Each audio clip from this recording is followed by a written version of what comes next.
시민의 목소리를 증폭하는 고출력, 고품격, 고음량 스피커 정치 신세계. 저는 진행을 맡은 김남훈입니다. 동부가 정치경제연구소 하승주입니다. 저는 진행을 맡지 않은 윤갑입니다. 네. 자, 오늘 주간 신세계 성공적으로 막을 내는 평창 패럴림픽, 정봉주 전 의원 시장 출마 소식, 미국 트럼프 대통령 관련 이야기와 함께 윤가피 소장의 미니 야당 리포트까지 아주 풍성하고 알차게 준비했습니다. 네, 김남훈 선수 우리 네. 오늘 재밌는 뉴스 많이 갖고 오셨죠? 네, 그렇습니다. 일단은 평창 올림픽, 평창 패럴림픽 폐회식이 성공적으로 끝났죠. 평창 동계올림픽을 시작으로 해서 38일간 숨가쁘게 달려왔던 국제 동계 스포츠 제전이 드디어 대단한 막을 내렸습니다. 문재인 대통령님과 또 김정숙 여사님의 감동적인 응원 스토리도 이번 대기간 동안 계속 빛을 발했는데요. 우리나라는 1988년 서울 하계 패럴림픽 이후 30년 만에 우리나라에서 열린 그 평창 동계 패럴림픽에서는 역대 동계 패럴림픽 사상 최대 규모인 그 49개국 567명이 참가를 했습니다. 우리나라는 역시 뭐 순위가 안 궁금할 수가 없는데요. 우리나라 순위 15위입니다. 15위요? 예, 그렇습니다. 종합 10위를 달성하지 못했지만은 대회 기간 내내 많은 감동을 안겨줘서 많은 국민들이 또 박수를 보냈고요. 북한에서도 선수단 20여 명과 대표단 4명을 파견해서 또 의미를 더했습니다. 그리고 또 이 문재인 대통령, 김정숙 여사님 둘이 같이 아이스하키 관전을 하다가 재밌는 사건이 있었죠. 부끄부끄한 순간이 있었다면서요? 네, 바로 키스 타임입니다. 오, 키스해. 이런 함성이 혹시 나왔습니까? 그래서 이 마이크 카메라가 딱 가고 김정숙 여사님은 딱 알아서 김정숙 여사님은 거의 개근을 하셨거든요. 현장의 분위기를 알고 어머 어떡해 하면서 약간은 얼굴을 손으로 가리셨는데 문재인 대통령님은 특유의 껌뻑껌뻑거리는 그 표정으로 모른 척. 네, 모른 척 그 포인트가 되게 귀여우셨던 것 같아요. 네. 그런데 그날 원래 뽀뽀를 하셨어야 하는 게 아닌가라는 생각이 들긴 하는데요. 과연 그 다음날 아침으로 아침 식사 과연 어떻게 나왔을까? 밥, 김치. 여보 밥 먹어요? 아닙니다. 대통령의 요리사가 따로 있기 때문에. 네, 그렇게 문제는 없습니다. 네. 자, 그럼 전 무엇보다도 그 아이스하키에서 동메달을 획득하고 대통령님과 김정숙 여사님이 링크로 내려가서 사진 촬영을 하는데 선수분들께서 이제 다리가 좀 불편하시고 그러시니까 같이 무릎을 꿇고 사진을 찍는 눈높이 기본이죠. 진짜 우리가 대통령 정말 잘 뽑았다. 맞습니다. 네. 또 이렇게 무릎 꿇고 사진 찍으셨다는 말씀 들으니까 역시 또 노무현 대통령님 생각나고 그렇습니다. 저기 봉화마을에서 기념사진 찍을 때. 그렇죠. 애들이랑 어린이들랑 눈높이를 맞추고. 그렇죠. 예, 네. 그래서 허리 굽히고 다리 굽히고 이렇게 사진 찍으셨던 그 일화도 생각이 났습니다. 자, 어쨌든 국민 여러분들의 또 청취자 여러분들의 응원 덕분에 평창 패럴림픽이 성공적으로 개최됐다. 개최되고 마무리됐다. 이 말씀을 전하겠습니다. 네. 우리 김남 선수 또 어딜 갔다 왔다면서요? 녹음하기 바로 직전에. 녹음하기 바로 직전 일요일이죠. 제가 정봉주 의원의 서울시장 출마 이 선언하는 곳에 다녀왔습니다. 출마 선언식인가 보죠? 네. 네, 그렇습니다. 출마 선언식 다녔는데요. 네, 분위기가 어땠어요? 연남동에 제가 10시 반에 도착했을 때는 20여 명의 취재진과 50여 명의 지지자 정도가 있었는데 11시가 가까우자 배로 늘었어요. 배로 늘었으면 예. 40여 명의 취재진, 100명의 지지자. 그렇습니다. 근데 연남동에서 했나요? 네네. 뭐가 있죠 거기서? 저기 연트럴파크. 연트럴파크에 뭐 나름대로 정봉주가 거기서 할 만한 의미 있는 장소가 따로 있었나요? 공터가 있습니다. 그 공터에서? 네. 일단 좀 모으려면 공터가 있어야 되니까. 그렇죠. 예. 뭐 이거 할 것 같으면 뭐 광화문에서 하지 그랬어. 제일 관심이 가는 부분이 그 복당 문제하고 무소속 출마. 네. 여기 두 개가 포인트 아니겠습니까? 네. 이 부분에서는요, 자신은 민주당 당원이고 구속 수감됨에 따라 당원권이 정지된 것이고 MB가 구속된다면 자신은 이제 무죄가 되기 때문에 자연스럽게 그 부분은 해결되는 것이다라고 이야기를 했었고요. 또 무소속 출마에 대해서는 말을 아끼면서도 내일은 내일의 해가 뜬다는 말로 연운을 남기기도 했습니다. 특히나 그 복당 관련 부분에 있어서는 본인께서도 굉장히 울컥하셨는지 눈물을 살짝 내비치는 모습도 보여지기도 했습니다. 네. 무소속 출마에 대해서는 우리가 정봉주 의원에게 그래도 관심을 갖고 마이크를 빌려드리고 뭐 소명할 기회를 드린 것은 우리 당 사람이기 때문에 그 전제에 있던 것이고, 만약에 무소속으로 출마를 하게 된다면 완전히 우리와는 무관한 사람이 되기 때문에 그 부분은 좀 잘 판단하시는 게 좋을 것 같다는 생각이 듭니다. 그렇죠. 무소속 출마를 한다는 것은 민주당 후보와 대립된다는 거잖아요. 그렇습니다. 그러면 안 되죠. 아. 뭐 제 입장에서는 좀 그렇습니다. 네, 그 지금 사실 정봉주 의원 우리가 이제 인터뷰도 하고 그랬었는데 정봉주 의원에게 이제 우리가 그 마이크를 내드린 것은 지금 현재 마이크가 없잖아요, 지금. 그런 상황에서 그 반론권 차원에서의 네. 문제도 있었었고, 그리고 지금 현재 이제 아직 뭐 확정은 안 났습니다만, 지금 이제 언론과의 싸움에서 지금 싸우고 있다고 그래야 되나? 이런 이제 위치에 있는 분들을 위해서 저희들이 이제 협력한 것이긴 한데, 사실 또 선거는 또 선거 나름대로 우리들이 판단할 수밖에 없는 거고, 그때의 정무적 판단, 만약에 이제 그 경선에 나간다고 그러면 공정한 경선을 통해서 하시는 분 모두에게 다 응원을 드리는 것이고, 무소속 출마가 된다고 그러면 그거는 전혀 다른 문제가 될 것이다. 네. 저희들 생각은 그렇습니다. 어쨌든 간에 뭐 포인트는 뭐 출마에 대한 이야기였겠지만 그 프레시안과 요즘 여러 가지로 싸우고 있는데 그거에 대한 이야기는 없었습니까? 사실 그 인터뷰가 그러니까 그 선언 아까 그 이제 출마 기념 네. 이런 회견이 시작되기 이전에 제가 기자분들과 이야기를 나눠봤어요. 나눠보니까 기자분들이 그걸 좀 기대하시더라고요. 이 현장에 그 해당 기자가 오면 재밌겠다. 그리고 아하. 설전이 벌어지면 아하. 이거 정말 좋은 건데라며 좋은 그림이 나온다 하면서 굉장히 두리번 하셨는데 그 해당 기자분은 이제 안 오셨던 것 같고요. 일단 프레시안에 대해서는 뭐 계속 내내 뭐 악의적인 보도였다라고 이야기를 했고, 가장 최근에 나온 그 사진 780장 있잖아요. 네. 780장을 이번 주 수요일 내진 목요일 방송국을 통해서 텔레비전 방송을 통해서 전부 공개할 것이다라고 이야기를 했습니다. 그러면서 자신은 전혀 그런 사실이 없다라고 다시 한번 힘주어 강조를 했죠. 그 현장에 이제 지지자들 많이 모였다고 그랬었는데 뭐 다른 에피소드나 이런 건 없으셨습니까? 네, 많은 지지자분들이 모여서 정봉주, 뭐 서울시장, 뭐 가즈아 정봉주, 민주당원 정봉주 막 응원했었는데요. 한 분과 인터뷰를 했습니다. 그분은 이제 정봉주 전 의원에 대한 믿음과 함께 프레시안 보도에 대한 불쾌감을 표하기도 했는데요. 잠깐 들어보시죠. 네, 안녕하세요. 예, 저 정치신세계 진행하는 김남훈이라고 합니다. 네, 반갑습니다. 예. 혹시 오늘 정봉주 전 의원님 응원하시러 오신 건가요? 예, 맞습니다. 예. 그럼 뭐 팬클럽이라든가. 예, 미건스의 운영자 했었던 사람입니다. 지금은 그러세요? 전 운영자. 그럼 아이디가 막걸리 아저씨라고 합니다. 막걸리 아저씨. 네. 네, 반갑습니다. 그럼 오늘 여기 응원하시기 위해서 오신 거죠? 예, 그렇습니다. 예. 네. 최근에 정봉주 전 의원님 네. 그 인터넷 매체 프레시안과 네. 이런저런 좀 일이 있었는데 네. 그 지지자 입장에서는 어떤 느낌이 드세요?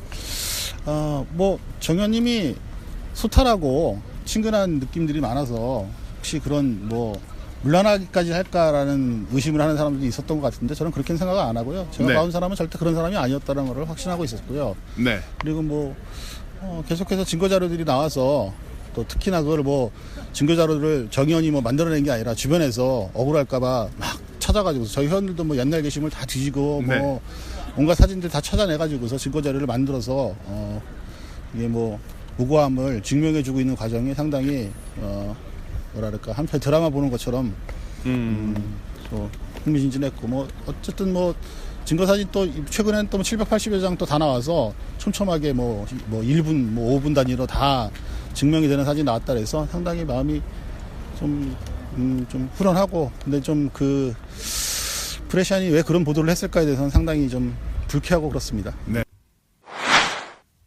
네. 자, 이렇게 이야기를 나눠봤습니다.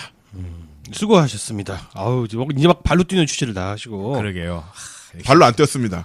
스쿠터 타고 갔습니다. 스쿠터로 스쿠터로 뛰는 취재를 다 하시고 정치신세의 취재의 격이 높아지고 있습니다. 맞습니다. 현장감 살아 넘치는 이런.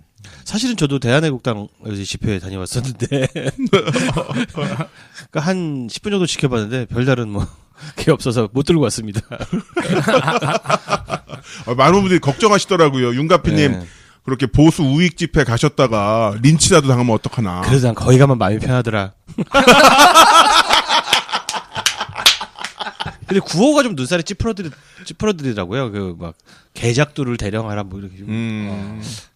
또 다른 뉴스도 갖고 오셨죠? 예. 제가 이 뉴스를 선정을 하면서 좀 마음이 씁쓸하더라고요. 어떤 내용이냐면 교육 관련 뉴스입니다. 정확하게 한 문장으로 요약하자면 개천에서 용락이 더욱 어려워졌다. 이렇게 정리할 수 있겠는데요. 점점 그렇죠. 네.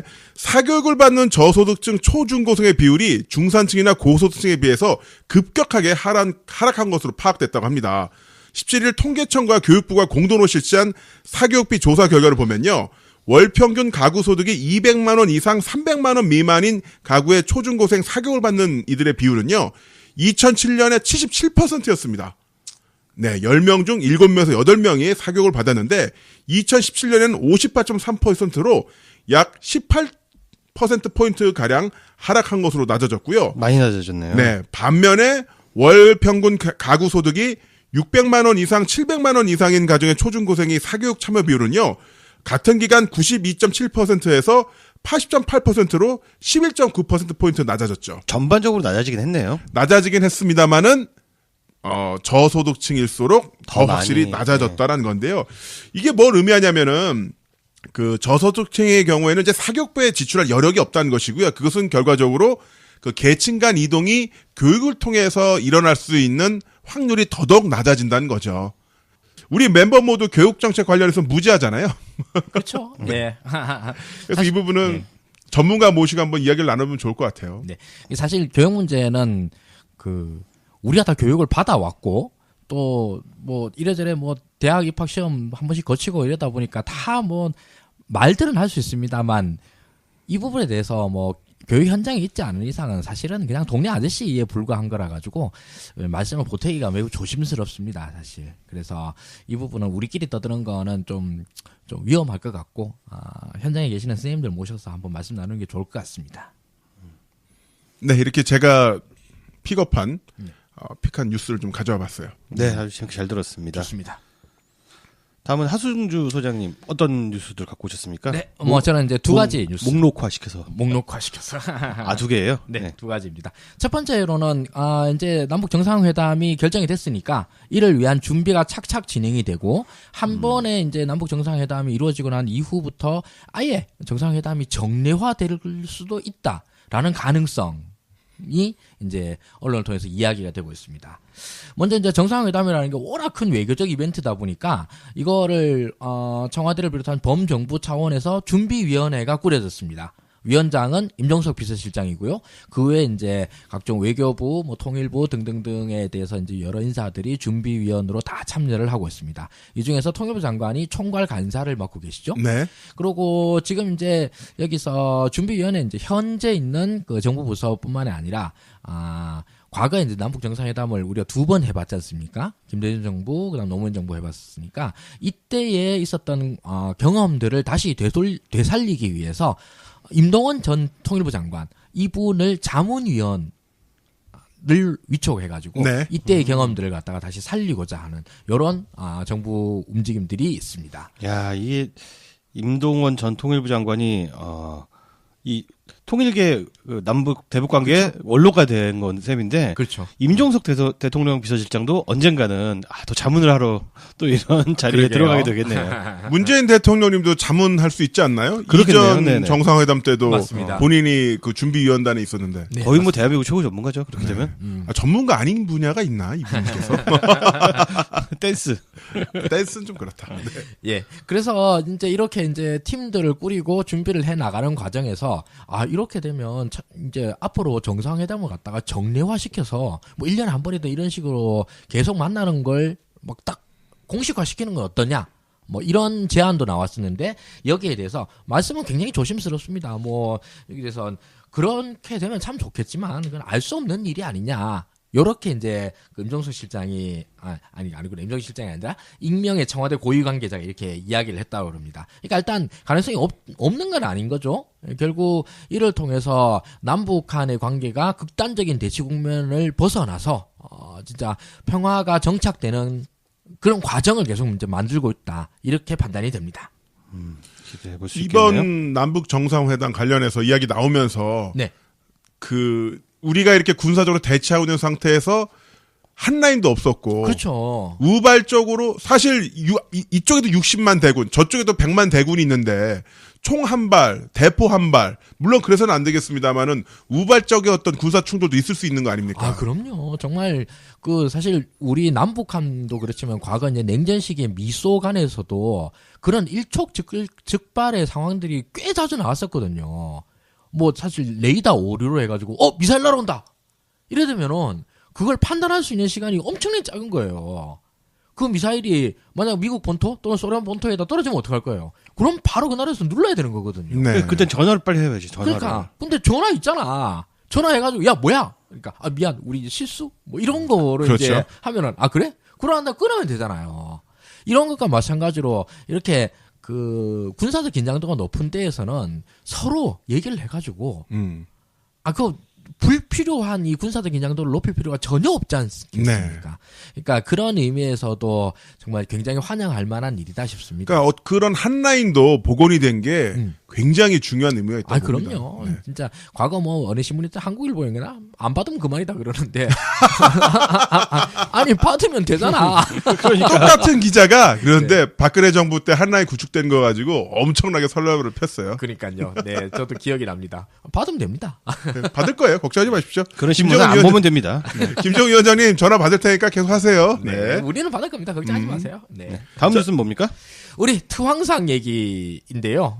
우리 트럼프 대통령은 이 남북 정상회담을 비롯한 대한민국과의 관계에서는 정말 특히 외교 군사적인 측면에서는 엄청난 진전들을 이뤄 나가고 있는 반면에 미국 국내에서는 정말 너무 웃긴 거예요. 일단 상황이. 저기 그 뉴비시 월드 진행을 맡고 있잖아요. 네네.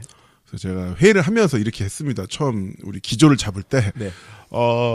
트럼프 대통령의 외교적 네. 한국에 미치는 영향에 대해서만 우린 이야기를 하자. 이분의 어떤 내부적 국내적 소식을 다른 정통 언론처럼 다루면 우리가 참 스탠스가 묘해지고.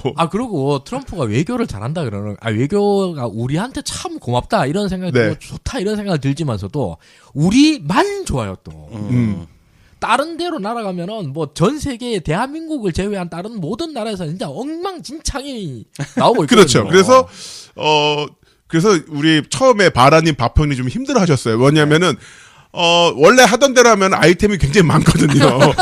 트럼프 대통령이 또 어디서 손을 안 씻고 가셨나. 하여튼 뭐 되게 많은데, 이제 긍정적으로 하다 보니까 또 이제 그게 길이 들어서 이제 잘 가게 되는 그런 분위기가 있는데, 네. 아무튼 미국 내에서 또 엄청 이슈를 만드셨다면서요. 장난꾸러기. 예, 장난꾸러기. 정말 이래도 되나 싶은데, 진짜 심술쟁이 트럼프의 일화입니다.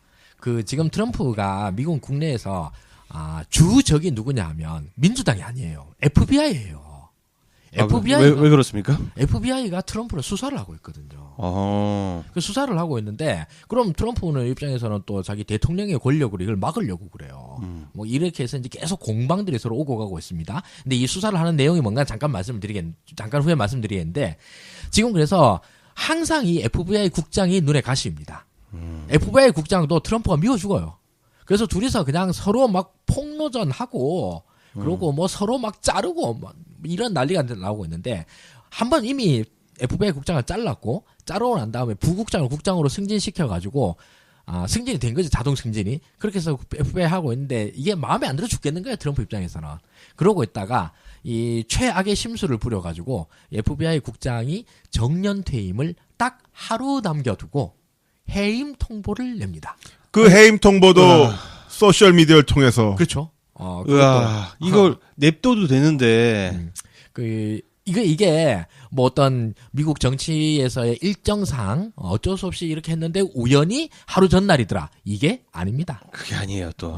이미 트럼프는 저 새끼 연금 받는 거 내가 배 아파서 못 보겠다. 라는 이야기를 꾸준히 해왔고 그게 언론 보도에 되고 있었었는데 정말 그걸 정년 하루 전날 딱 해임 통보를 해가지고 연금을 못 받도록 이렇게 만들어버립니다. 대단하죠. 네, 그러니까 3월 17일을 넘기면은 연금이니까 FBI에서 국장으로 그만두니까 연금이 얼마나 크겠어요. 그렇죠. 그런데 그거를 16일 날 자름으로써 못 받게 한 건데 우리 미국 드라마 같은 거 보면 공무원들이 퇴임을 하거나 아니면은 그런 얘기를 하면서 주인공이랑 그런 얘기를 하잖아요. 야, 너 때문에 연금 못 받게 됐어 이 자식아 하면서 맞아요. 막 붙잡고 싸우고 뭐 총질하고 그 미국 수사다라 보면 많이 나오는데 그 러셀 래퍼에 맨날 나오잖아요. 리스레프에 많이 나오죠. 네. 근데 그런 그게 중요한 이슈인데 이거를 확 날려버리는 거예요. 아, 이게 이제 이 스토리가 왜 이렇게까지 난리가 났느냐. 이 미국 대선 지난 힐러리랑 트럼프가 붙었을 때 선거 막판에 쟁점이 된 것은 힐러리의 이메일 스캔들입니다. 힐러리가 자기 이메일을 갖다가 원래는 이 아주 중요한 국가의 공적 인물이기 때문에 반드시 국가 이메일 시스템을 써야 된다. 그래야지 일단 그게 국가의 기록으로 남고 그리고 보안도 유지되고 이렇게 네. 되는데 힐러리가 사실은 저거를 갖다가 사적 이메일 서버를 썼다. 이게 문제가 된 겁니다. 그러니까 원래 우리나라도 공무원분들 보면 korea.kr 도메인을 쓰게 돼 있는데 그렇죠, 그렇죠. 이걸 일종의 포워딩 서비스 통해서 뭐 한 메일이나 다음 메일로 그렇죠, 그렇죠. 그 비서를 통해서 경유해서 받게끔 네. 왜냐면 많이 받으니까 그렇죠. 그리고 그게 이제 문제가 됐던 거죠. 그게 이제 사실 뭐 우리 입장에서 이게 큰 일인가 싶은데 모르겠어요. 미국 이제 시스템 내에서는 이게 큰 일이다 이렇게 된 거예요. 이렇게 해서 FBI가 그걸 갖다 막 수사를 하고 막 그럽니다. 그러니 이때까지만 해도 FBI가 여기 공화당에 붙은 거 아니야? 이런 생각을 했었어요. 그런데 이게 딱 그 트럼프가 당선이 되고 난 바로 그 직후부터 FBI가 트럼프와 러시아와의 유착설을 제기를 하고 이걸 파기 시작을 합니다. 그렇죠. 이때서부터는 또 갑자기 또 FBI가 저거 이제는 민주당이 붙은 거 아니냐? 이런 얘기를 하는데 FBI로서는 사실은 미국 FBI로서는 드러난 혐의를 갖다 수사하는 데 충실한 거죠. 트럼프는 이것 때문에 미쳐버리려고 그럽니다. 그래서 트럼프가 제임스 코미 당시 FBI 국장을 그 백악관 만찬 같은데 계속 불러서 네, 뭐 그런 뉘앙스로 계속 이야기를 해요. 나는 당신의 충성심을 믿습니다. 맞습니다. 그래서 코미가 나중에 썼던 그 메모를 보면은 어떻게든 클린턴과 거리를 두려고 네. 그 다른 사람이랑 같이 서 있을 때 티 안 난 옷을 입으려고 노력을 했대요. 근데 입은 키가 190이거든요. 그런 의도가 이미 소용이 없었고 그래서 트럼프랑 이야기를 나눌 때마다 혹시라도 자기가 어딘가 법정에 불려나나 증언할 때를 대비해서 모두 다 메모를 했다고 하죠. 그런 분들이 이제 코미 메모라고 그러죠. 그 코미 메모 때문에 또 트럼프가 한참 난리가 나고 지금도 당연히 이 트럼프가 이런 문제, 러시아의 유착설 때문에 네. 계속 탄핵 위기에 있습니다. 네. FBI는 계속 이 사건을 수사를 하고 있고요. 그냥 트럼프 입장에서 이게 미워 죽겠는 거예요. 그렇죠. 그래서 자기가 보통 그 대부분의 정치인들은 가오를 중시하기 때문에 그래도 미워 죽겠지만 밉다라는 티는 잘 안 내려고 하는데 하지만 트럼프 대통령께서는 바로 밉단들을 그대로 냅니다. 난 너가 너무 미워. 연금 밟지 마라 이 새끼야. 그렇게 해가지고 네. 또 이제 우리가 이 투항상의 이런 여러 가지 그 대한민국과의 관계에서의 좋은 점들을 하시면서 투항상 재선하쇼 이런 얘기를 하면 재미동포께서는 암담함에 실제로 그 많은 트위터 유저분들께서 네. 도널드 트럼프 소셜미디어 트위터 계정에 꼭 노벨 평화상 사세요, 재선하세요라고 네. 그 메시지를 보내면요. 네. 미국 민주당 지지자들이 반격 리플을 달아요. 무슨 말씀을 그렇게 하시는 겁니까? 이러면서 What did you say? 이러면서 화가 나가지고 우리 미국 사는 우리도 좀 생각 좀 해주세요. 예. 이런 말씀을 하고 그러십니다. 네. 이거 참. 참 이 트위터에다가 남긴 말이 진짜 너무 짓궂은데 이런 거 안 남겨도 될 텐데 맥케이브가 해고됐다. FBI에서 열심히 일하는 사람들에게 기쁜 소식이다. 아니 그 사람 하루 전에 잘린 게 뭐 그렇게 기쁜 소식이겠습니까? 이 약 올리려고 참. 자, 그래서 트럼프 대통령이 우리에겐 그야말로 천자국의 황상으로서 많은 은혜를 베푸시지만 정작 그 천자국에 살고 계신 많은 미국 시민분들께서는 고통을 겪고 있는 것도 일정 부분 사실입니다. 맞습니다. 네, 거기에 대해서 하승주 소장님께서 정치신석의 멤버 대표로서 위로의 말씀 부탁드리겠습니다. 이거 참 뭐라 드릴 말씀이 없습니다만 그냥 뭐 아주 진지한 위로의 말씀을 드리고 그러나 또 우린 또 한국에 살잖아. 우리가 잘 되는 게 우선이죠. 죄송해요. 우리 입장에서는 또 어쩔 수가 없어요. 그래서 아무튼 그 진짜 뭐 만력제 그대로죠. 만력제의 치세 속에서 대한민국의 평화정책이 좀 더 잘 이루어졌으면 좋겠다. 우리 그러한 심정으로 미국 교포분들께서 이해해 주셨으면 고맙겠습니다. 네, 저도 뭐 딱히 뭐 드릴 말씀 많이는 없어요. 여기까지입니다. 재미있는 뉴스 전해주셨네요. 네. 자, 그러면 윤갑표 소장님, 미니 야당 리포트. 저희 정치 신세계 주포 아니겠습니까? 많은 청취자분들이 좋아하시는. 네, 그냥 따봉의 주포죠. 네. 네. 야당 리포트를 지난 금요일에 녹음을 했고 또 다음 야당 리포트까지 너무 시간이 있으니까 중간에 살짝 그래도 알찬 뉴스가 쏟아졌길래 준비를 했습니다. 중간 야리. 네, 중간 야리로 야리. 준비를 했습니다. 소장님, 네. 이석연 전 법제처장. 네. 이 보수 세력의 서울시장 후보로서 엄청난 각광을 받았는데 불출마 선언을 했어요. 이 뉴스 너무 뜨거워가지고 장갑을 끼고 가져왔습니다. 녹음하기 바로 직전에 나온 뉴스인데요. 네. 네, 불출마를 선언했는데 홍준표의 출마 권유가 좌절된 게 지금 세 번째예요. 오세훈, 홍정욱 그리고 마지막으로 이석연. 야, 또 다른 사람을 또 천거할 수 있을까요? 이거 알고 계신지 모르겠는데 홍준표가 하필 인재영입위원장이에요. 당대표를 겸해서. 네. 네, 이게 선거에서는 대단한 벼슬인데 참 이런 선거에서는 본인의 정치적 가오만 계속 상하는 참 걸리적거리는 벼슬이 아닌가 싶습니다. 네. 이게 저기 인재영입위원장이 딴 게 아니라 자기가 자기 사람을 선거에 꽂아 넣을 수 있는 네, 합법적으로. 네, 그 자리이지 않습니까? 그 사실상 전략공천 아닙니까? 네, 그렇죠. 그렇죠. 까지 할 수 있는. 네, 네, 선대위원장이 수락을 해줘야 되긴 하지만 뭐 이런 분위기에서야 뭐 해주겠죠. 당연히 해주겠죠. 그런데 지금 인재영입위원장을 자기가 맡고 난 다음에 계속 이제 망신살만 뻗치고 있는 상황이 이어지고 있습니다. 네. 자, 불출마 선언. 저 같은 경우는 방금 전 녹음 직전에 정봉주 전 의원의 출마 선언 회견을 다녀왔는데 혹시 이석연 전 법제처장 불출마 선언 기자회견 같은 걸 했나요? 요새는 문자나 SNS, 그러니까 SMS나 SNS로 모든 게 다 이루어지는 것 같습니다. 이 이석연 전 법제처장이 불출마 선언을 문자로 보냈어요, 홍준표한테. 만나기도 싫은 거야. 어떤 내용의 문자였나요? 네, 서울시장 출마 요청권과 관련해 제가 지금까지 견지해온 삶에 충실하기로 했다. 안 한다는 뜻이죠. 참 얘들 불필요하게 말을 길게 해요. 혹시 이번 일로 대표님과 당에 누가 됐다면 송구스럽다는 말씀을 드린다. 누가 됐다라는 걸 잘 알고 있습니다. 그리고 한자 성어를 하나 적었는데 멋있게. 역시 이쪽 수구 세력들은 이런 거 되게 좋아합니다. 난작 인간 식자인.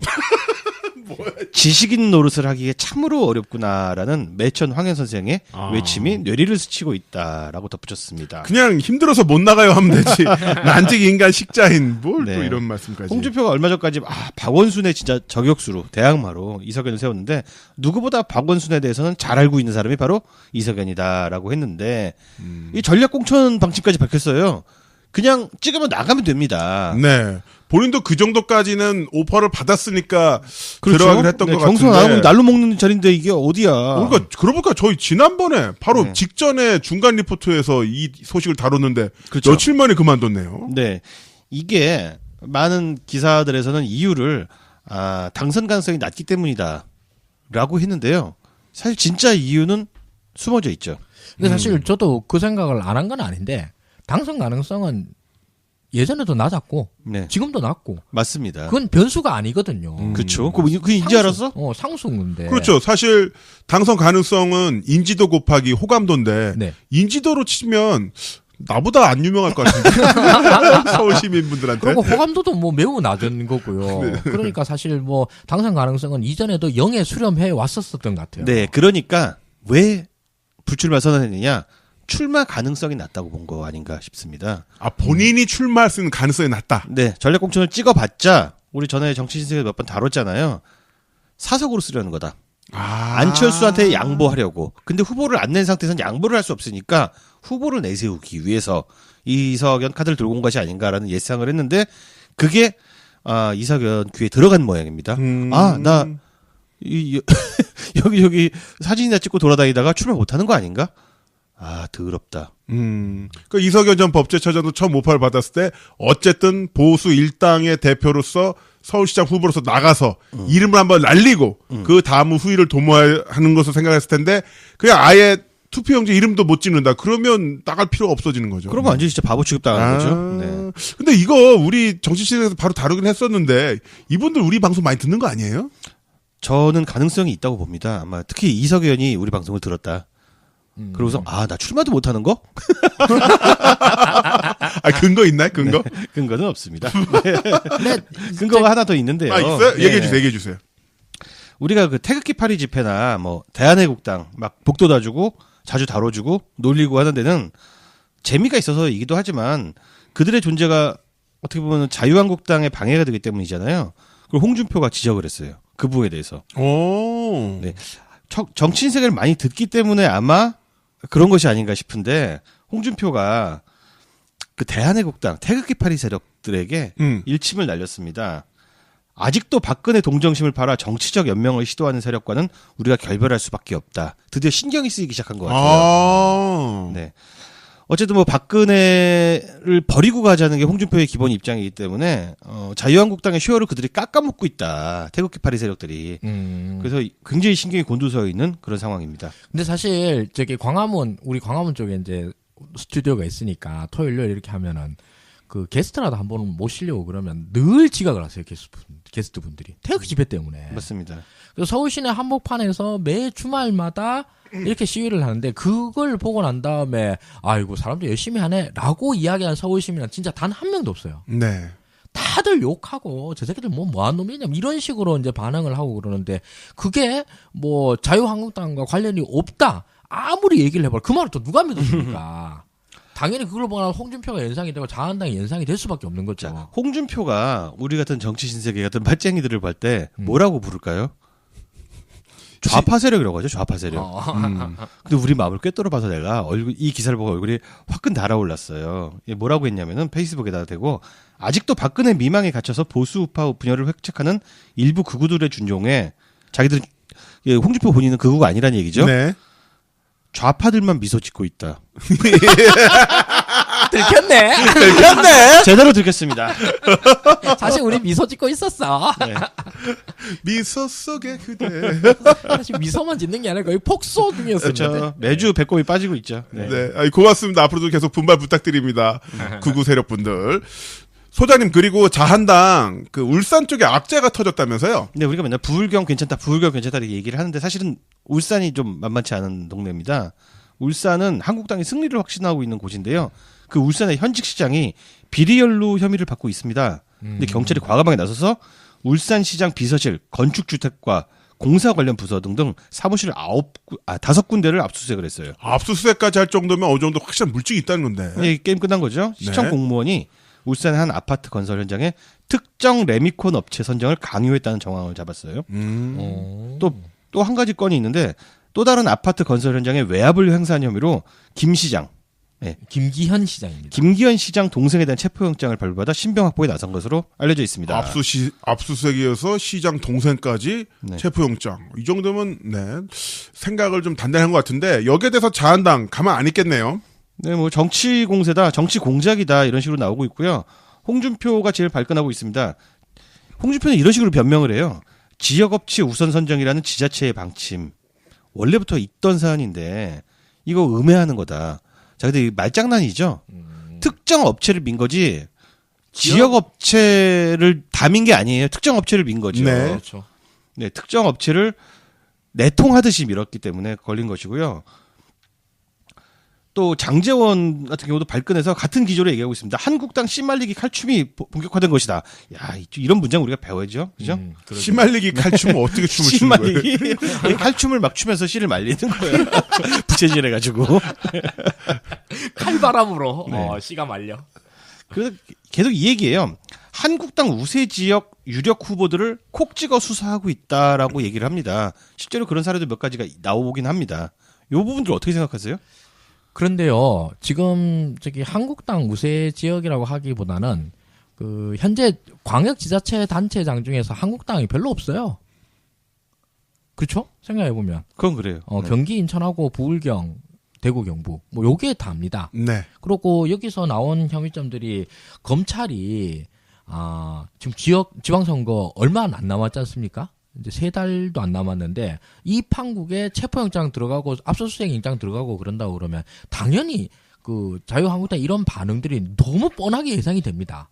그럼에도 불구하고 이렇게 치고 들어간다고 하는 거 움직일 수 없는 증거가 있다라고 생각할 수밖에 없거든요. 그렇죠. 그리고 지금 지자체에 계신 분들은 이전 박근혜 정권 때 선거를 통해서 당선되신 분들이잖아요. 그렇죠, 그렇죠. 그러니까 요 앞턴까지만 하더라도 박근혜 정권이었다고요. 맞습니다. 네.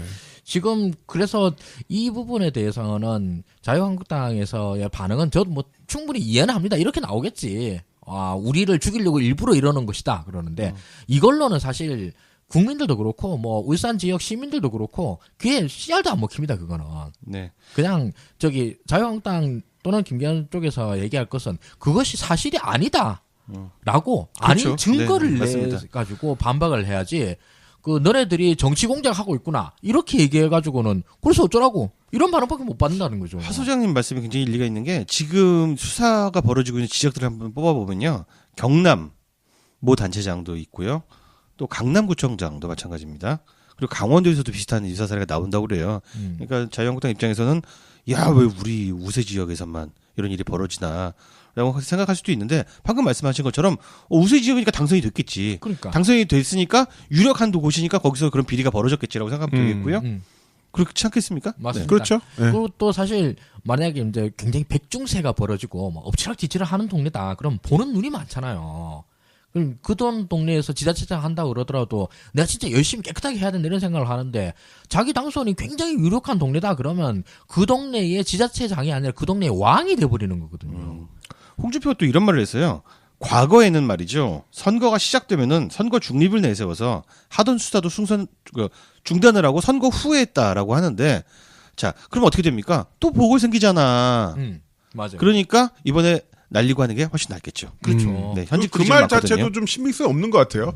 홍준표 하는 말 중에서 맞은 게 거의 없어서 뭐 자기가 도지사 할 때 불이 안 났다는 거 무슨 네. 그리고 자. 홍준표가 그니까 자기도 옛날 뭐 행정 지도를 통해서 지역업체 우선 어쩌고저쩌고 했다 이런 얘기 하잖아요. 이것도 여기도 사실 어떤 뭐 그 위법적인 요소가 있을 수도 있다 이런 느낌이 듭니다. 자, 저는 어쨌든 문재인 정부의 경찰, 검찰 믿습니다. 저도요. 그리고 행정부에 어떠한 의도가 없다고 생각합니다. 다만 이렇게 되니까 아주 참 꽃이다는 말은 할 수 있을 것 같아요. 좋은데? 미소 짓는 좌파? 아우 이란 진짜 입가에 미소가 지어지는 뉴스가 계속 쏟아져 나오고 있습니다. 사실은 폭소. 아우 신난다. 아유. 자, 그리고 이분 이야기를 빼놓을 수가 없죠. 저 멀리서 네. 네덜란드에서 거인이 왔습니다. 아, 거인이었습니다. 진격의 거인. 거물이 왔습니다. 마치 막 DJ가 귀국한 것 같은. 그렇죠, 그렇죠.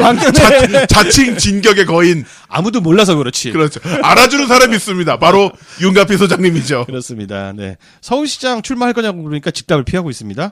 당분간 인재영입에만 집중하겠다라고 하고 있는데요. 왜 서울시장 출마를 직답을 피하고 있을까요? 그냥 오늘 그냥 그 얘기, 편하게 그 얘기 한번 해보려고. 뭐 안 될 것 같으니까지 뭐. 안 될 것 같아도 나가긴 나갈 것 같은데요. 네. 근데 나갈 거면 용감하게 나가간다고 하지. 왜 직답을 피할까? 거인이기 때문에 그렇습니다. 본인이 생각하는 그 거인의 정치는 바로 나가는 게 아니라 이 바른미래당 이곳저곳에서 본인을 추대하는 움직임이 벌어졌을 때 나가려고 하겠죠. 정답입니다. 내가 맞췄어. 아마 이렇게 계속 애를 태우면서 막판에 국민들이 모여가지고 막 추대 집회 같은 것도 그렇죠, 하고 그렇죠. 제발 서울을 구원해 주시옵소서 하고 막 하길 바라는 거 아닌가 싶은데 아마 이게 우리 유권자들은 말이죠.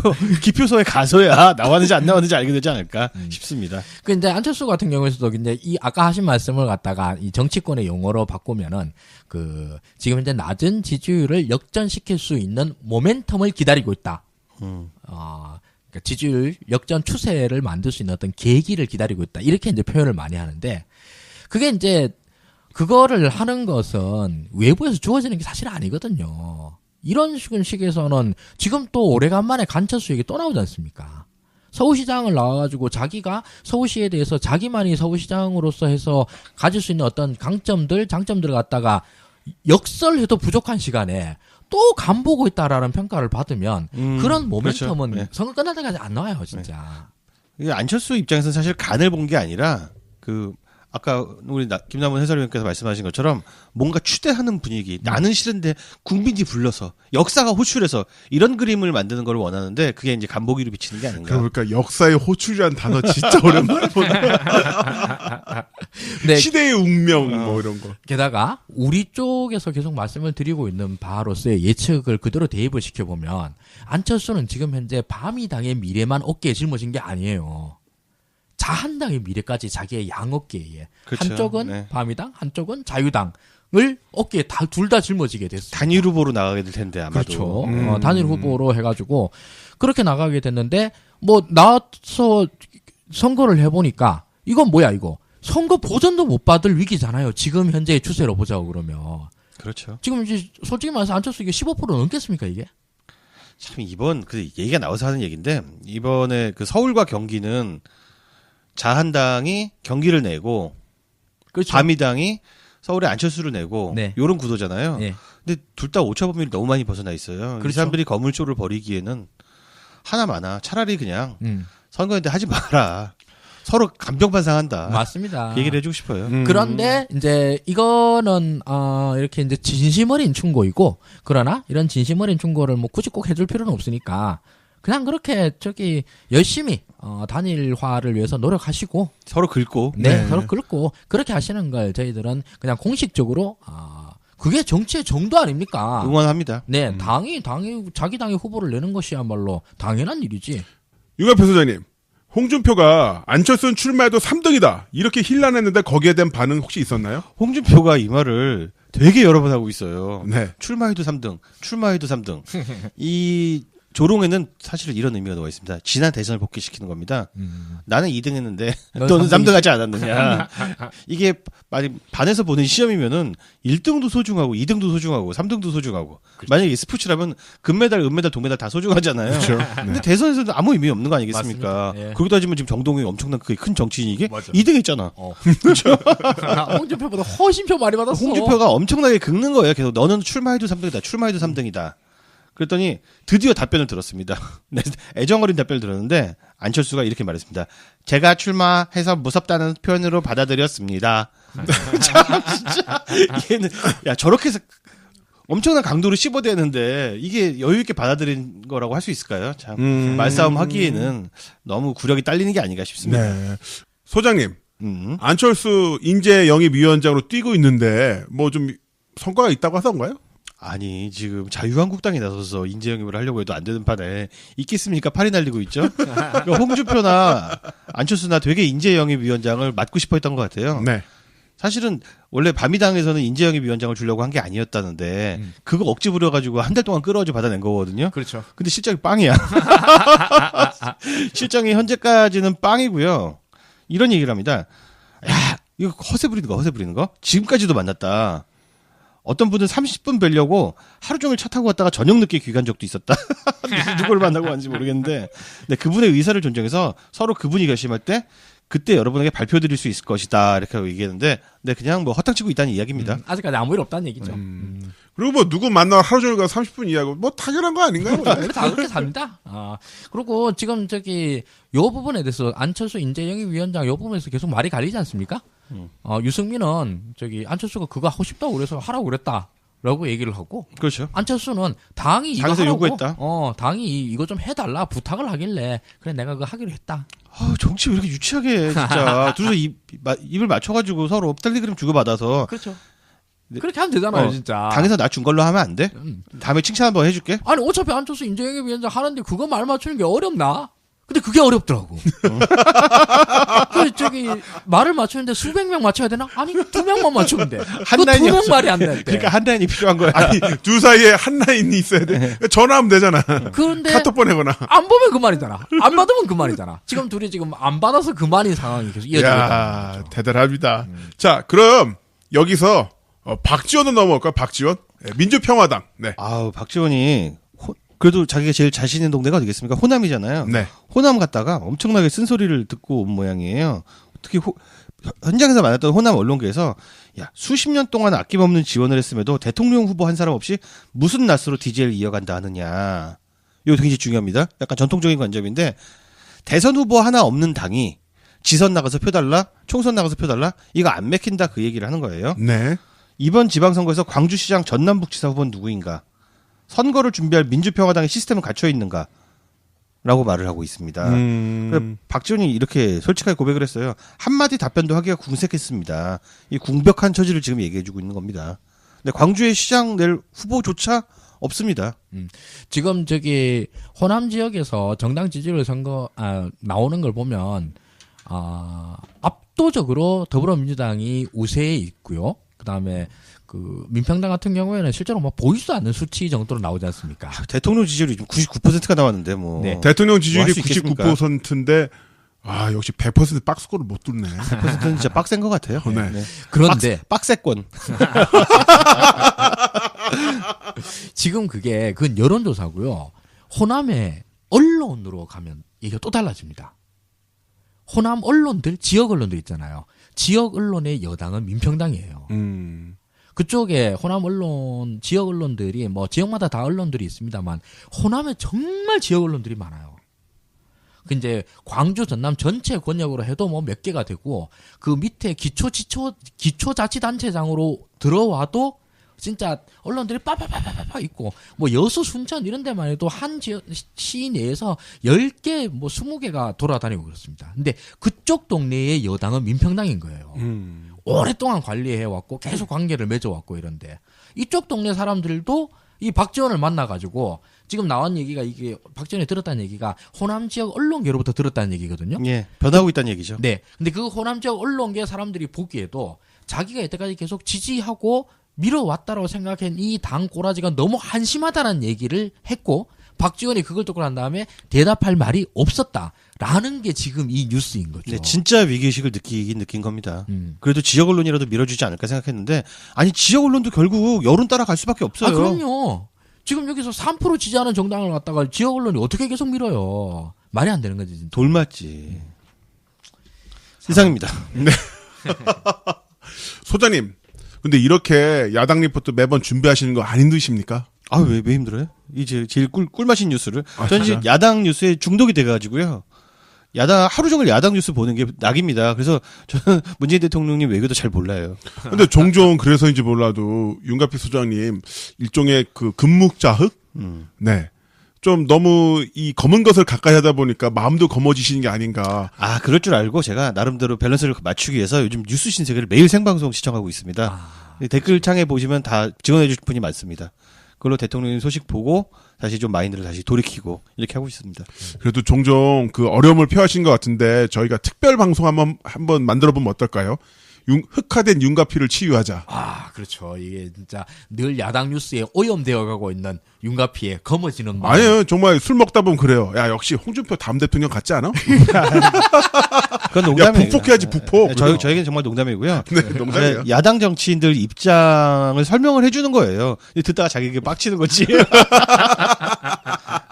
안철수 역시 큰 인물이야. 아, 그렇게 얘기 안 합니다. 그런 얘기 안 했어. 안철수도 이해해줘야 된다. 아, 그래요? 심지어는 지지한다. 뭐 이런 얘기를 하는 거죠.